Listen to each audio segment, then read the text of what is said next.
Hello my dear students, welcome to your master chem channel. कैसे हैं प्यारे बच्चों? Very good. आज मैं Amla Shankar Yadav master chem channel की तरफ से क्लास 11th के बच्चों को थर्मोडायनेमिक चैप्टर से वीडियो लेकर आया हूँ।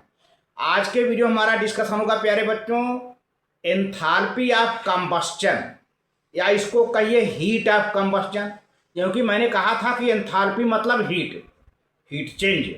तो एंथैल्पी ऑफ कंबस्चन कहिए या हीट ऑफ कंबस्चन कहिए, एक टॉपिक।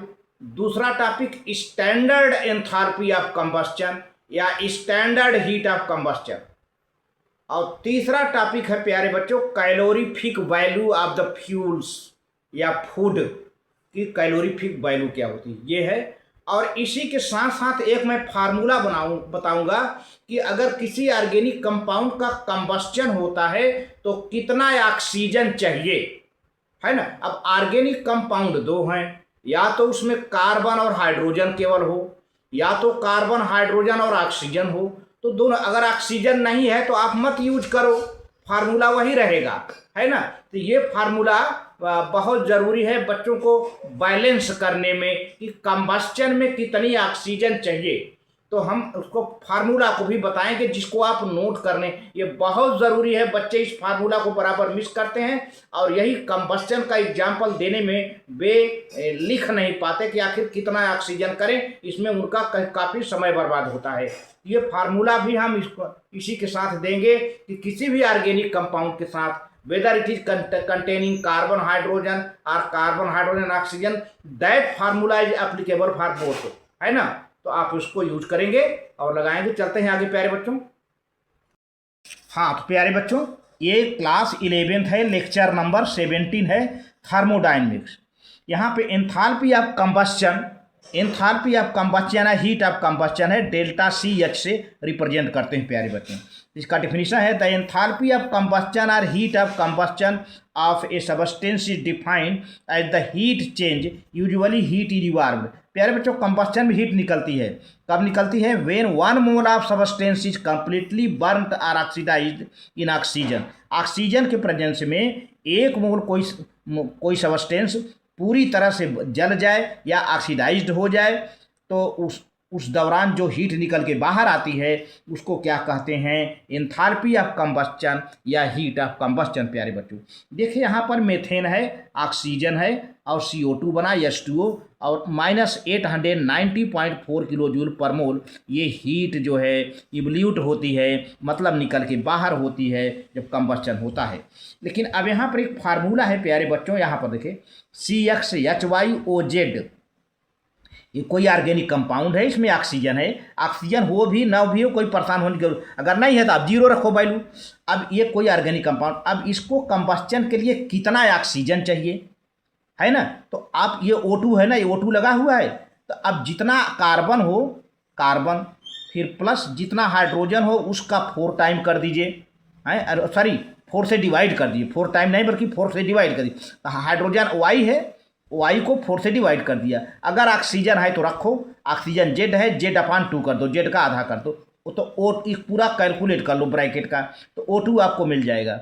अब प्रोडक्ट में कितना CO2 बनेगा? CO2 तो बनना तय है, CO2 और वाटर बनना कन्फर्म है। तो CO2 कितना बनेगा? जितना कार्बन हो, कार्बन कितना है? X है, X CO2 हो गया। अब वाटर कितना बनेगा? वाटर उतना बनेगा जितना हाइड्रोजन होगा, उसका आधा कर दीजिए। तो हाइड्रोजन प्यारे बच्चों Y है, Y का आधा कर दो, Y/2 H2O हो जाएगा, है ना। अब देखिए यहीं पर है, यहाँ पर ये कार्बन है और हाइड्रोजन 4 है। अब कितना ऑक्सीजन चले क्या पता है, ऑक्सीजन तो है नहीं यहाँ पर, इसमें इस फार्मूले में ऑक्सीजन OZ है, यहाँ पर ऑक्सीजन नहीं है, तो आप इसको इसके जगह पर 0 रखो। अब देखिए कार्बन कितना है? X है, X रखो भाई। अब हाइड्रोजन कितना है? 4 है, तो 4 का 4 से डिवाइड कर दो, तो 4 1 जा 4, तो कार्बन का X है, X माने 1 और 1 2, तो 2 हो गया, 2O2 आ गया। अब कितना CO2 बनेगा? CO2 उतना होगा जितना कार्बन होगा, कार्बन कितना है? 1 है, X के जगह पर यहाँ पर 1 है, 1 है, तो 1 CO2 आ गया, 1 मोल ऑफ CO2। अब H2O कितना आया? जितना हाइड्रोजन हो उसका आधा कर दो। हाइड्रोजन कितना फार्मूले में देखो, Y/2 है ना, ये Y है, Y/2 है, तो वाई कितना है, 4 है यहाँ पर। 4 को 2 से डिवाइड कर दो, 2 आ जाए, 2 2 जा 4। तो इस तरह से कार्बन डाइऑक्साइड वाटर आ गया और हीट निकल गई। तो इस तरह से 1 मोल का combustion, this reaction shows that 890.4 kilo joule of the heat is produced when 1 mole of the methane is completely burned. ये रिएक्शन बताता है कि ये 890.4 किलो जूल हीट निकलती है जब 1 मोल मीथेन का कंप्लीटली बर्निंग हो जाता है। हेंस एंथैल्पी ऑफ कंबस्टन और heat of combustion of the methane is 890.4 kilo joule. इस तरह से देखा जाए तो मीथेन का एंथैल्पी ऑफ कंबस्टन या हीट ऑफ कंबस्टन कितना हो जाता है, 890.4 किलो जूल, क्योंकि 1 मोल है ना प्यारे बच्चों। अब यहाँ पर एक वर्ड आया है कंप्लीटली। कंप्लीट, पहले तो इतना आप नोट कर लो, इतना आप नोट कर लो। तो कंप्लीटली को हम मेंशन करते हैं प्यारे बच्चों, ठीक है। The significance of the word completely oxidised must be clearly understood. For example अब ये कंप्लीटली ऑक्सीडाइज्ड जो आया है उसका मतलब समझाते हैं, आपको समझाते हैं। पहले आप इसको नोट कर लें, बहुत बढ़िया। May be oxidized to carbon monoxide और carbon dioxide. The heat evolved in 2 cases are different examples. तो प्यारे बच्चों कंप्लीटली ऑक्सीडाइज्ड का मतलब होता है, फॉर एग्जाम्पल जैसे कार्बन है, कार्बन ऑक्सीडाइज हो जाता है कार्बन मोनोऑक्साइड में, कार्बन डाइऑक्साइड में। तो अब किसको कहा जाए completely, the heat evolved in 2 cases are different. दोनों केस में जो हीट निकलती है डिफरेंट है। देखिए कार्बन सॉलिड है और हाफ O2 है, हाफ O2 है। तो यहाँ पर ये फार्मूला लागू नहीं होगा क्योंकि ये कार्बन मोनोऑक्साइड बन रहा है ना।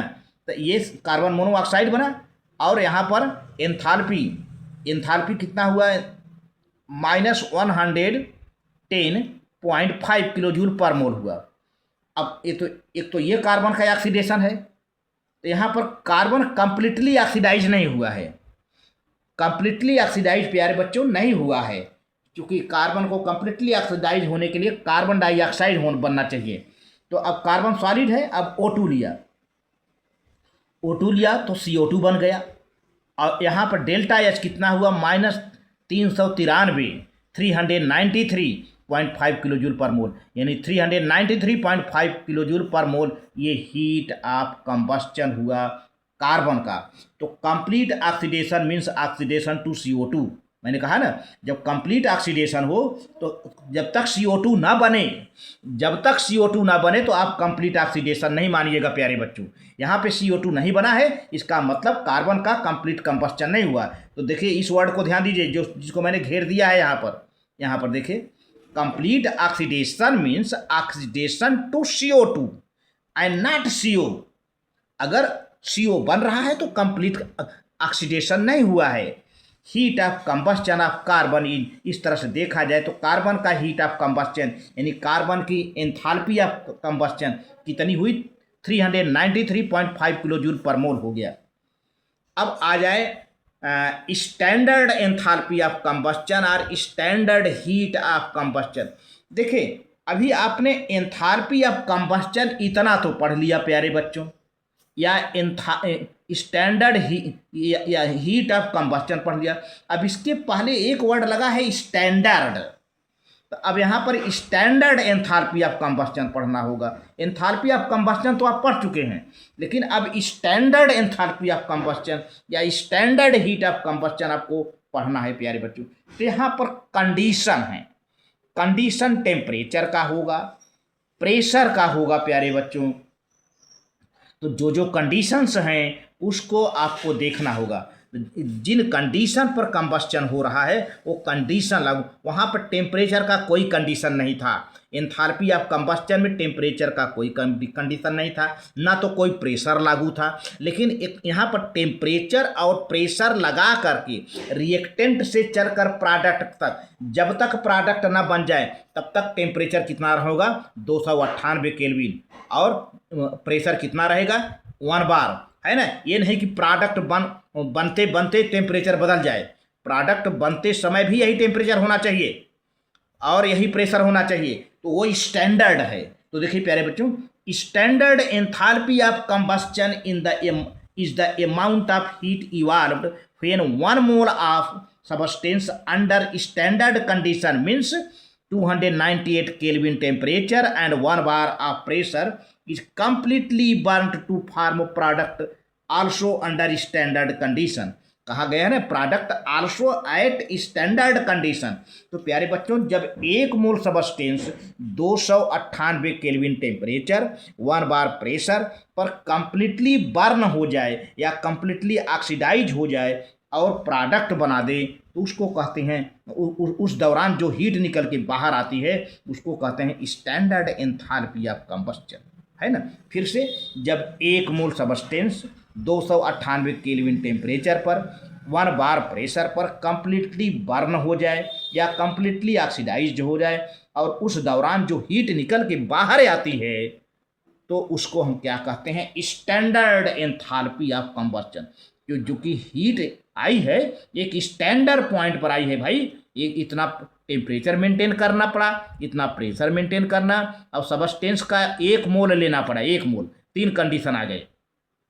तो it is represented by delta C H naught, delta C H naught प्यारे बच्चों स्टैंडर्ड हीट ऑफ कंबस्चन है या स्टैंडर्ड एंथैल्पी ऑफ कंबस्चन है। आप इसको नोट करते चलें, बहुत बढ़िया।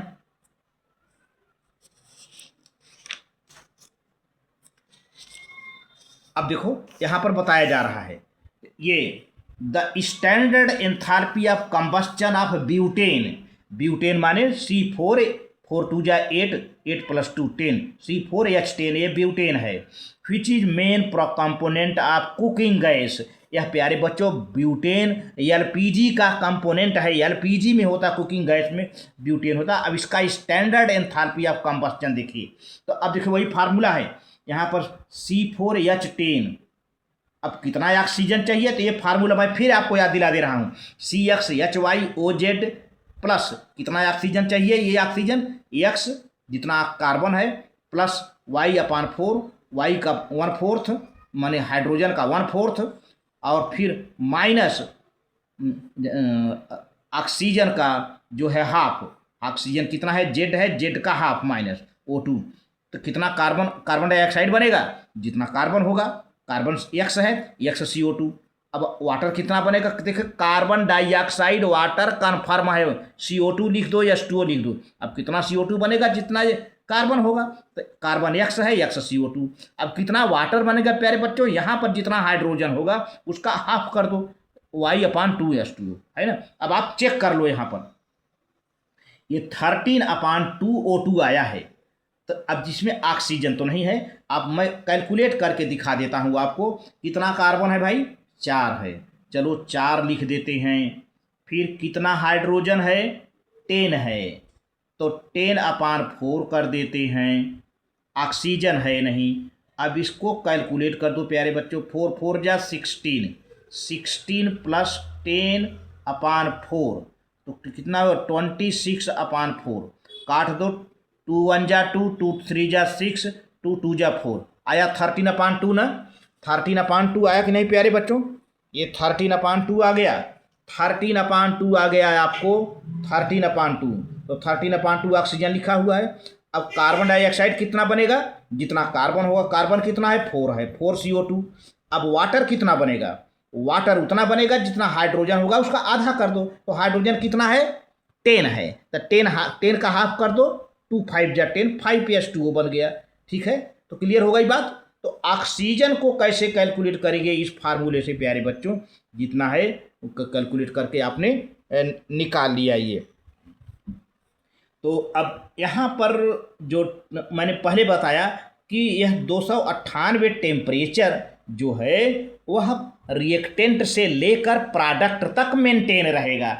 ऐसा नहीं कि 298 टेम्परेचर से रिएक्शन शुरू करा दिया और बढ़ते बढ़ते बढ़ते बढ़ते प्रोडक्ट बनने तक कुछ और टेम्परेचर चला गया, ऐसा नहीं है। तो इसके लिए मैंने यहाँ पे नोट में बताया हूँ, जो टेम्परेचर रिएक्शन के स्टार्टिंग में हो वही टेम्परेचर रिएक्शन के एंड में हो, यानी जो प्रोडक्ट बन जाए। देखिए note carefully that it is not combustion, it is not combustion taking place at 298 Kelvin, which in fact cannot happen. It is the total heat change that occurs when the initial reactant and final product are at 298 kelvin temperature. मतलब ये कोई ज़रूरी नहीं है कि combustion शुरू करा दे 298 kelvin पर, और जो कि लास्ट में ये टेम्परेचर कैन नॉट हैपन, ये टेम्परेचर ना हो, बदल जाए हैं। तो ऐसा नहीं है, बल्कि कह रहा कि when the initial reactants and final products are at 298 Kelvin, irrespective of the fact that during combustion the temperature is higher than 298। ये 298 से टेम्परेचर इर्रेस्पेक्टिव नहीं होना चाहिए, 298 ही होना चाहिए प्यारे बच्चों। कहने का मतलब ये है इसका, तो आप इसको नोट कर लीजिए। बहुत बढ़िया। अब आ जाते हैं कैलोरीफिक वैल्यू। कैलोरीफिक वैल्यू प्यारे बच्चों, किसी भी फ्यूल का या फूड का, फूड भी हमारे लिए फ्यूल है, कंबस्चन होता है तो हीट निकल के आती है, एनर्जी निकल के आती है हीट के रूप में। तो उसका कैलोरीफिक वैल्यू कैसे निकालेंगे? देखिए, just as the fuel like coal, kerosene, oil, gasoline जिसको पेट्रोल कहते हैं, diesel, oil etcetera are burned to produce energy for the running of machines. देखा जाए जिस तरह से कोयला जलता है, केरोसिन ऑयल जलता है, गैसोलीन पेट्रोल जलता है, डीजल जलता है, तो एनर्जी निकलती है जिससे मशीनें चलती हैं। सिमिलरली उसी तरह से फॉर वर्किंग द ह्यूमन, मनुष्य को काम करने के लिए, मनुष्य का शरीर जो मनुष्य का मशीन टाइप का शरीर है, मनुष्य की शरीर भी एक मशीन है। Similarly for working the human machine, human machine माने मनुष्य का शरीर भी एक मशीन है, उसको काम करने के लिए वी ईच कार्बोहाइड्रेट्स, फैट्स, यहाँ पे ईच नहीं है प्यारे बच्चों, ईट है, EAT ईट है। ये ईट माने खाना खाना, ये EAT ईट लिख लीजिएगा, EAT ईट, वी ईट हम खाते हैं। क्या खाते हैं भाई? Carbohydrate, fat etcetera in the form of food. The carbohydrates are first decomposed in our body by enzymes. तो ये कार्बोहाइड्रेट हमारे बॉडी में एंजाइम की मदद से, एंजाइम के हेल्प से डिकम्पोज हो जाता है, टूट जाता है, टू फार्म ग्लूकोज। बस अब ग्लूकोज हो गया ना, तो ग्लूकोज से ही ऑक्सीडेशन शुरू हो जाता है, which then undergoes oxidation by the oxygen. अब इस ग्लूकोज का आसानी से ऑक्सीडेशन हो जाता है ऑक्सीजन से, दैट वी इनहेल, जो हम इनहेल माने सांस के दौरान क्या खींचते हैं? ऑक्सीजन। ऑक्सीजन कहाँ गया? ग्लूकोज को ऑक्सीडाइज करने में खर्च हो जाता है, टू प्रोड्यूस एनर्जी। अब देखिए ये ग्लूकोज है प्यारे बच्चों, C6H12O6, ये ग्लूकोज है। आप फार्मूला लिख लो, ग्लूकोज GluCOSE, ये ग्लूकोज है, ये सॉलिड है। अब ये 6O2, क्यों 6O2 आया? आप इस फार्मूले से देखिए, मैं जगह जगह बार बार फार्मूला लिख दे रहा हूँ। ये CXHYOZ, अब ऑक्सीजन कितना चाहिए? X + Y/Z - O/Z/2। तो यहाँ पर ऑक्सीजन भी है, तो भैया ऑक्सीजन कितना है? 6 है, तो 6 लिख दिया। देखिए कैलकुलेट करते हैं हम, ये इसी फार्मूला से ऑक्सीजन कितना, यही मुझे निकालना है, ऑक्सीजन कितना चाहिए। ग्लूकोज का फार्मूला पता है, ऑक्सीजन कितना चाहिए से ये CX कितना है? 6 है, चलो यही है। फिर क्या है? H/4 है, H/4 है, तो हाइड्रोजन कितना है? 12 है, तो +12/4 कर देते हैं। फिर ऑक्सीजन कितना है? 6 है, तो Z/2 माने 6/2। अब कैलकुलेट कर देते हैं, 4 × 12, एक कट गया प्यारे बच्चों, 6 3, अब यहाँ हो जाएगा 6 3 9, और यहाँ पर 2 3 6, 2 से काट दिया। अब 9 में से 3 गए, 6, कितना हुआ? 6, कितना आया? 6O2 आया ना, 6O2 आ गया। ये कैलकुलेट करके मैं दिखा दिया कि कैसे आता है ये ऑक्सीजन, कैसे कैलकुलेट। जब ये फार्मूला आपको पता रहेगा, तो O2 का मालूम हो जाएगा। अब रही बात कि कितना CO2 बनेगा, साफ साफ जितना कार्बन है, कार्बन कितना है? 6 है, 6 CO2।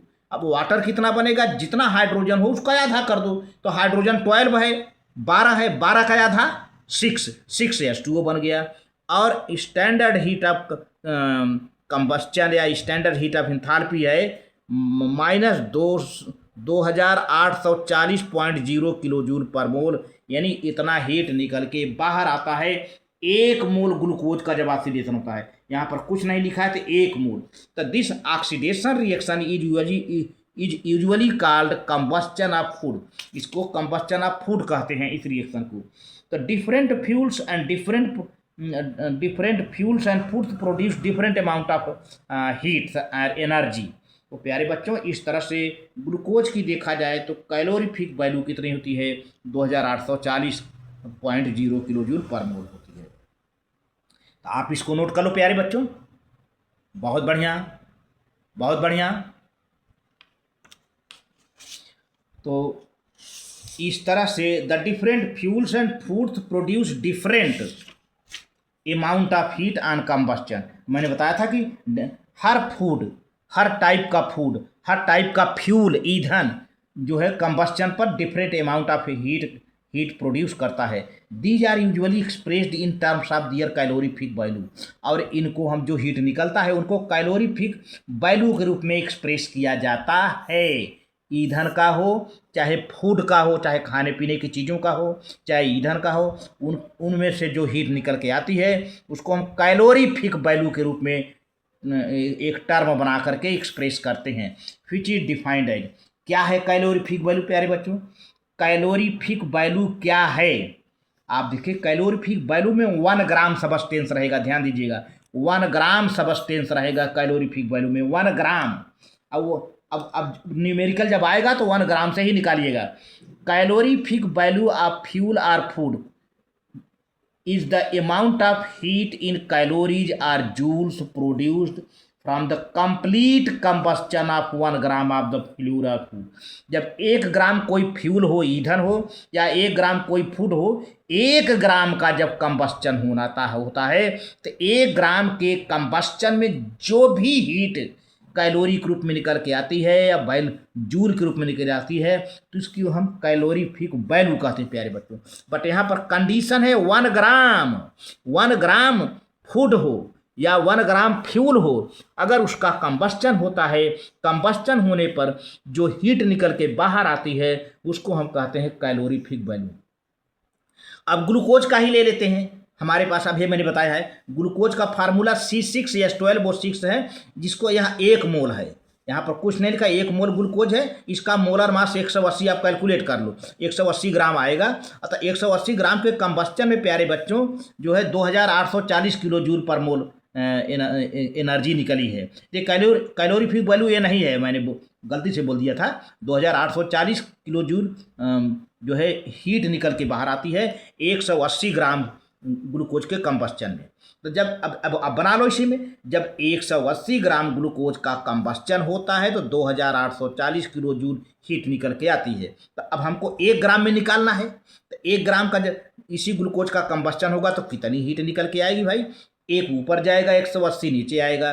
चलो भाई, एक ऊपर गया, 180 नीचे आया, 2840 से मल्टीप्लाई कर दिया, अब इसको काट पीट दिया तो कितना आया? 15.78 यानी 15.78 किलो जूल पर ग्राम। ये है calorific value of the glucose. तो calorific value of the glucose is 15.78 kilo joule per gram है। पर ग्राम आ गया प्यारे बच्चों, पर ग्राम। तो आप इसको नोट कर लीजिए, आप इसको नोट कर लीजिए।